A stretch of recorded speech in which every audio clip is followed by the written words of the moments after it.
Magandang araw mga kababayan. Abay, tila po yata itong si Bangag na po siyang pinakamalinis na naging presidente ng ating bansang Pilipinas. Bakit? Napakalinis po. Napakahilig maghugas kamay ng punyetang to mga kababayan ko.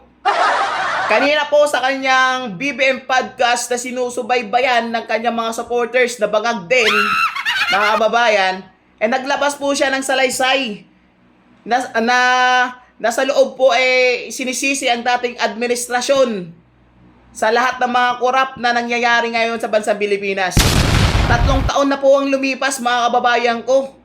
No? Ikaw na po ang siyang presidente ngayon, Bangag. Isisisi mo pa rin sa dating administrasyon? 3 years na ang lumipas. Anak ng tokwa ka naman, Bangag. Eto, may babasahin po akong post. Galing po ito sa mga social media pages. No? Marcos, tinuro ang Duterte administrasyon na umano'y inalis ang sistema para labanan ang korupsyon sa proyekto. Aray mo, BBM. Hindi mo po ba naaalala ang ginawa mo nung unang-unang pagkaupo mo pa lamang bilang presidente? Ha? June 2022. Hindi mo po ba naalala kung ano yung unang ginawa mo? Hindi po ba't binuwag mo yung PACC na itinatag ni dating Pangulong Rodrigo Duterte para labanan ang mga korap na mga sindikatong katulad mo? Di ba mga kababayan? PACC, Presidential Anti-Corruption Commission, BBM. Nung ginawa mo po bang pagbuwag na nilutang ka o sabog? O parehas? No? Kasi di mo po naaalala ngayon eh. Di ba? Imposibleng hindi mo maaalala at makakalimutan mo yan. Kasi nung unang araw na pagkaupo mo pa lamang, yan na po ang kaagad ng ginawa mo. Kasi alam mo sa sarili mo na ikaw ang unang maaapektuhan at makukulong. Bangag. Ha? Iniiwasan ko magmura mga kababayan, ang sarap magmura. Di ba mga kababayan, PACC nang tinatag ni dating Pangulong Rodrigo Duterte na siyang epektibo para sa mga korap na mga politikong sindikatong katulad nitong ni BBM, mga kababayan ko. Binuwag niya po yun, June 2022, pagkaupo niya pa lamang po. Tinuro ni Pangulong Bongbong Marcos Jr. ang administrasyon ni dating Pangulong Rodrigo Duterte sa umano'y pag-alis ng sistema para masigurado na walang korupsyon na mangyayari sa mga proyekto sa gobyerno. Nakakatawa, di ba mga kababayan? Ganyan po ang utak ng presidente natin ngayon. No? Lahat ng paghuhugas kamay dahil sa kapalpakan ng kanyang administrasyon, ginagawa niya na po. Ha? Lahat ng ginagawa niya ngayon ay lahat sinisisi sa dating administrasyon. Ang dami niyong drama dyan sa Kongres, ang dami niyong drama dyan sa Senado. Pero ang ending sa Duterte rin pala ang sisi nyo, mga putang ina nyo. Diba? Pinaikot-ikot nyo lamang kami, mga kababayan. Pinaikot-ikot nyo lamang po tayo. Diba? Ang daming drama na nangyari. Tapos ang ending, Duterte ang sisisihin. Samantalang 3 taon nang lumipas, ikaw na po ang presidente sa kasalukuyan. Na siyang ikaw po dapat ang gagawa, no, ng sagot para sa mga korap na politikong sindikatong katulad mo. Ikaw po dapat ang gagawa ng solusyon, presidente. Pero anong nangyari? Kumuha ka ng sabon, nagugas ng kamay. Anak ng tokwa ng... Ay, nako. Basahin natin. Tapusin po natin. Ayon kay Marcos, may umiral umanong sistema noon na masisigurado sana ang mga proyekto ng gobyerno ay walang korupsyon. Tumpak! Kuwang-kuwa mo, BBM Diba? Alam mo naman po pala na mayroon po palang sistemang ganun. Pero, ikaw ang siyang bumuwag nun. Tanda mo ba? O hindi? Baka kulang ka lang ng sinde, boss, para matandaan mo. Na, kapag nakitang hindi maganda at hindi tamang ginawang proyekto, hindi pipirmahan ang acceptance. Kapag hindi pinirmahan ang acceptance ng local government, hindi mababayaran ng kontraktor. Yung sistema noon, wika ni Marcos. Ayun. Alam niya naman po pala mga babayan ko Siya, sa bibig niya na po mismo nanggaling. na may sistemang nangyari na umiiral dati na ganyan para sa mga korap at mga sindikatong katulad niya. Pero binuwag niya pa rin po yung PACC at ngayon isisisi niya sa dating administrasyon. Di po ba nakakatawa? Ha? Balikan natin yung yung ginawa ni dating Pangulong Duterte, mga babayan ko, na PACC. The PACC was created under Executive Order Number 43, 2017 by President Rodrigo Duterte. Its primary mandate was to assist the President in investigating and hearing administrative cases involving graft and corruption. Ito na yun eh. Against presidential appointees and other public officials. The commission was also authorized to conduct lifestyle checks and fact-finding investigation concerning public officers allegedly involved in corrupt practices. Ito yun eh.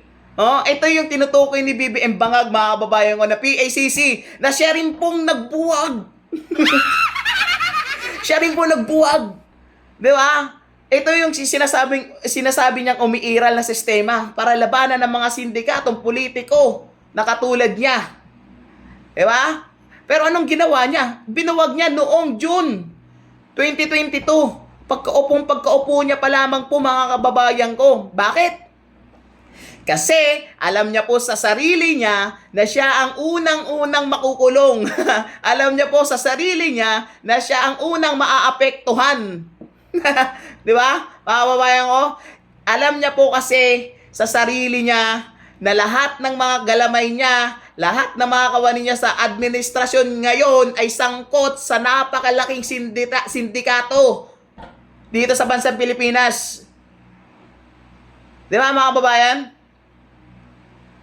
Pinamumunuan po tayo ng sindikato ngayon sa pangunguna yan ng presidente natin na si BBM Bangag, mga kababayan ko. Kasi kung talagang sincere ka sa sinasabi mo dito, maaalala mo, ay ako nga pala nagbuwag ng PACC na siyang tinatag ni Duterte. Ay, putik, sa akin din pala ang balik nito. Eh dahil sa lutang ka, nung ini-interview ko yata nito, hindi mo po yata naalala. Anong araw at anong taon po ba binuwag ni Bangag ang PACC, mga kababayan? Basahin natin. Abolition of PACC. On June 30, 2022, President Ferdinand Bongbong Marcos Jr. issued Executive Order Number 1, 2022, which abolished the PACC and the Office of Cabinet Secretary. The jurisdiction, powers, and functions of the PACC were transferred to the Office of Deputy Executive Secretary for Legal Affairs with the stated aim of achieving simplicity, economy, and efficiency in the bureaucracy. Bulol-bulol na ako. Nagkabulol-bulol na ako, mga babayan, sa sobrang gigil. Kunti ba naman tanga, di ba? 3 taon nang lumipas, isisisi mo pa sa dating administrasyon?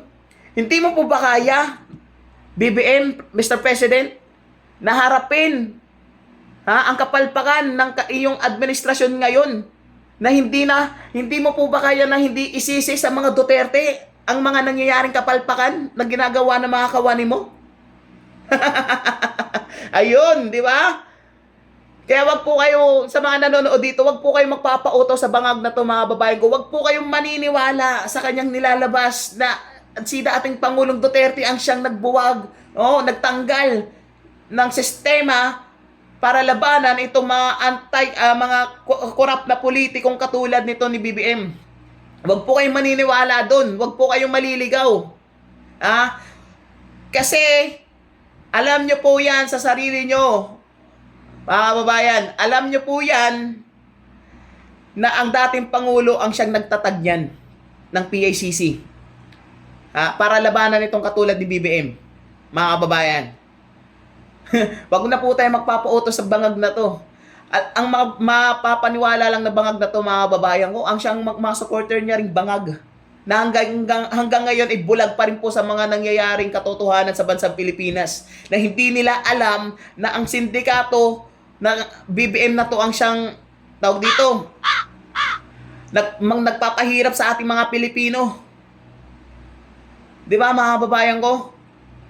Nanggigigil ako, sarap magmura mga maminse, pero pinipigilan ko lang kahit paano eh. Diba? Anyway mga babayan ko lagi po nating tatandaan na lahat ng ginagawa ng administrasyon ngayon, ang ending po niyan isisisi dyan sa Duterte. Totoo po yan mga babayan ko. Isisisi po yan lahat sa Duterte. At ito na nga po nangyari, di ba? Di ba mga ma'am sir? Ang dami nilang drama sa Congress, ang dami nilang drama sa Senado, ang dami nilang drama saan-saan. Nagtayo na ng kung ano-anong organisasyon. Diba? Sinisisi na kung sino-sinong tao. No? At ididiin sa mga allies ng Duterte. Di ba mga babayan ko? Huwag po kayo magpapaniwala sa mga sinasabi ni Bangag. No? Ang lahat ng mga naniniwala kay Bangag, Bangag din eh. Mga babayan ko, Bangag din talaga ang lahat ng naniniwala sa taong to.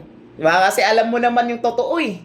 Ha? Alam mo ang totoo at nakikita mo naman yung totoo sa kasalukuyan. Bakit mo pa ipipilit sa sarili mo na tama ang ginagawa ng presidente mong Bangag? Yun lamang po mga babayan. Maraming salamat. God bless sa ating lahat. Mabuhay. Huwag po natin kalimutan. Mahalin po natin ang Pilipinas. Be blessed!